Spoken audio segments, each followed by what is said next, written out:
Here's another one. Trump's speeches are at a middle school reading level, according to the study.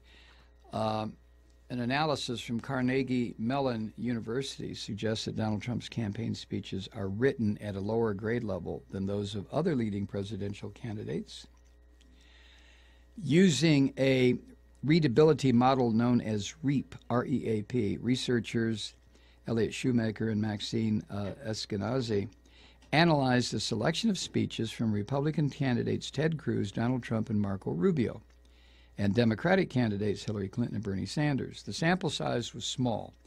They analyzed 5 of Cruz's speeches, 6 by Rubio and Sanders, 7 by Clinton, and 8 by Trump. REAP, R-E-A-P, which isn't an acronym, according to the researchers, REAP measures how often different words and grammatical structures appear within a given text, and then compares them with texts that education experts have determined are at a typical reading level for a particular grade. Okay, that's easy. In terms of their vocabulary, researchers found that the speeches of Trump, who once bragged that he had, quote, the best words, I got the best words. The speeches for Trump were on average at about 7th grade reading level. Cruz's and Clinton's speeches were at about an 8th grade level. Rubio's speeches were just under a 10th grade level, and Sanders' speeches were just above it. In terms of grammatical structure, nearly all of the candidates' speeches hovered at around a 7th grade level, with the exception of Trump, whose speeches are full of short declarative sentences that place them just under a 6th grade level. Now, the researchers told the Huffington Post this doesn't necessarily mean that the candidates sound like middle schoolers when they speak, though they definitely do sometimes. Jesus. Instead, the analysis is more about how accessible their speeches are to readers and listeners. For instance, saying that Sanders' speeches are at a grade or at a 10th grade level means he is, quote, speaking in a way that would be reflective of a text that a 10th grader could read easily, end quote. Now, what the researchers found most fascinating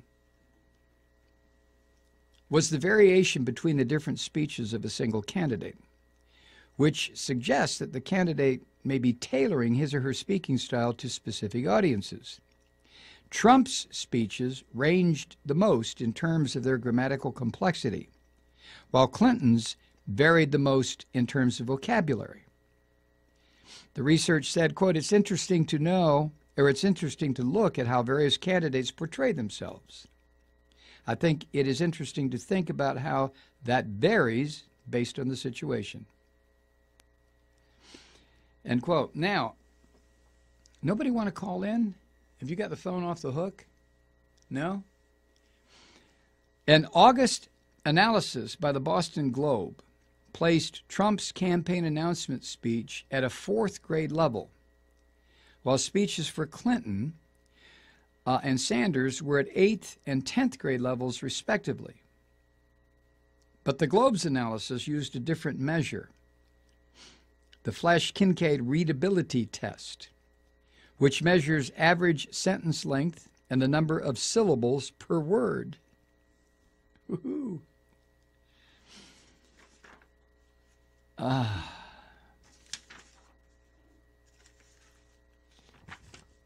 We're going to build a wall. Who's going to pay for it? Mexico! Hi, Truth Seekers. Mike Malloy here. You know, the Progressive Voices Network brings you commercial-free commentary from today's leading progressive radio hosts and pundits, like me, Mike Malloy, 24 hours a day.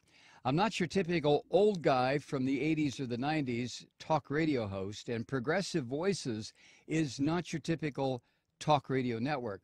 It's a listener-supported nonprofit with no corporate control whatsoever over our broadcast. So hosts like me, Mike Malloy, are free to rant and scream and carry on about whatever we like.